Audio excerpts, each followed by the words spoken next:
diminutive 1.63 meters tall or 5 feet 4, Sachin Tendulkar's relatively short arms, or levers, offer him a natural advantage in his chosen discipline. In addition, the makeup of the muscles within Sachin's arms may also offer a clue to his success. Muscles make body movements possible through fibers which fire or expand and contract to create a specific physiological action. There are two kinds of fibers, fast twitch and slow twitch. Fast twitch fibers fire in rapid succession, creating explosive power and speed. Slow twitch fibers, on the other hand, expand and contract less frequently and in a sustained manner. Slow twitch fibers create motion and action that can be sustained over a longer period. Some of us have got a greater proportion of slow twitch fibers, others have a greater proportion of fast twitch fibers, which explains possibly the natural selection to why some athletes go into certain sports. So those with a majority of fast twitch fibers tend to go into explosive events, sprinting, gymnastics.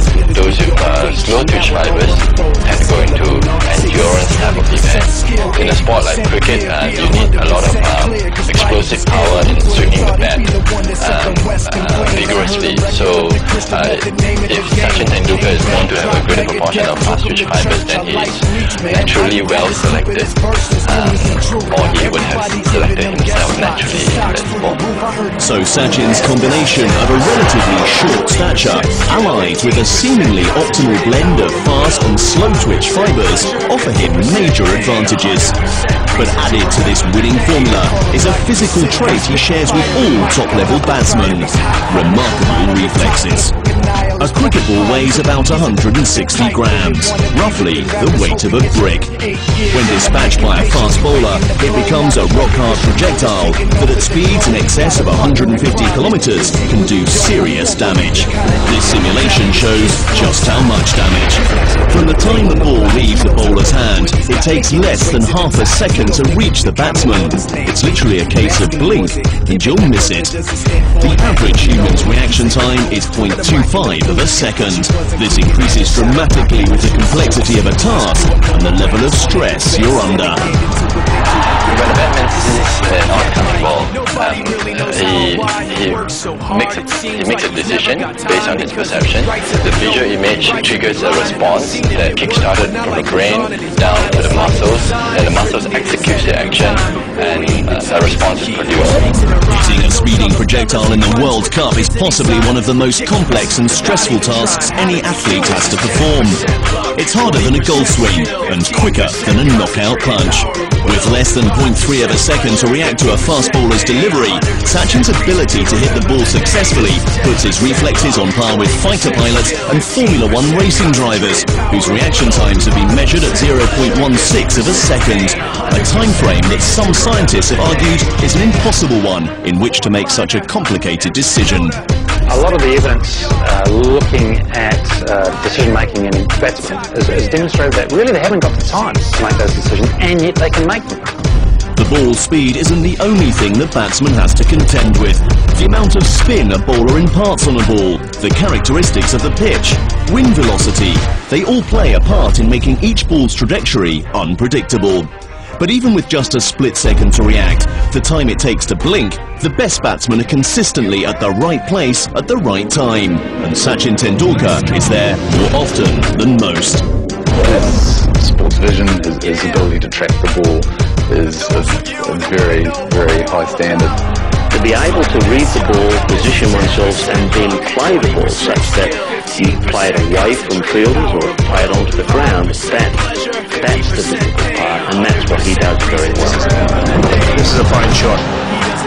Sachin Tendulkar's physical attributes, his short stature, muscle makeup and remarkable reflexes have all played a role in him becoming one of the world's great batsmen. But it may be that the true secret of Sachin's success is more than simply physical.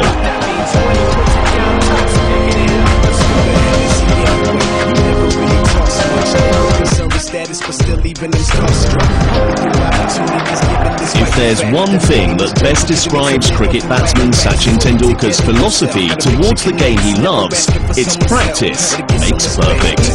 The thing that we know about Sachin Tendulkar is that he practiced the most. He was a perfectionist who would practice till he became drop perfect. Long hours at the net and different ways of practicing. I think that is the difference with Sachin. But beyond the point, his work ethic was unbelievable. He loved the game was a celebration for him, and he just played such a lot. He once played 60 days on the trot. 60 days on the trot, and that's something incredible. I think it's practice, but practicing in the right manner. Not just go out there and spend 4 hours chatting up here and there. If you are there for a while, you just got to focus on your game and nothing else. And don't think about sacrifices. They will have to be made. The sacrifices he's made and thousands of hours of practice that Sachin has undertaken mean that his incredible ability to react like a high-speed computer to each and every delivery may owe as much to his mind as any purely physical ability. Good cricket batsmen have got that intuitive ability to adapt online. So they might make a decision, say, to play an off drive, and then halfway through it realise, oh, I'm just not there, or the ball bounced a bit too much, and they can check it. Physiologically, that's impossible, but somehow these people are able to do it, and we think it's to do with like this really tight coupling between what they see and how they act. You don't think about what you're going to do. It just happens. But practice enables you to do that. I mean, obviously, in any sport, what you are trying to do during practice is train your subconscious so that when a certain situation occurs, then you will respond in a given way. That, again, is the only way that elite performance will take place. I feel it's hard to think and play. It's the subconscious mind which has been playing for so many years takes over. So I think it's important for your subconscious mind to be allowed to do whatever the mind wants to do. In addition to training Sachin's subconscious mind, the hours of practice he's undergone have also allowed him to develop another highly specialised skill. For Sachin, the decision-making process begins before the ball has even left the bowler's hand.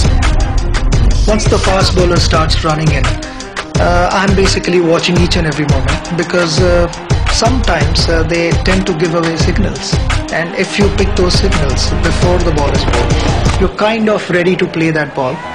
Above and beyond this highly developed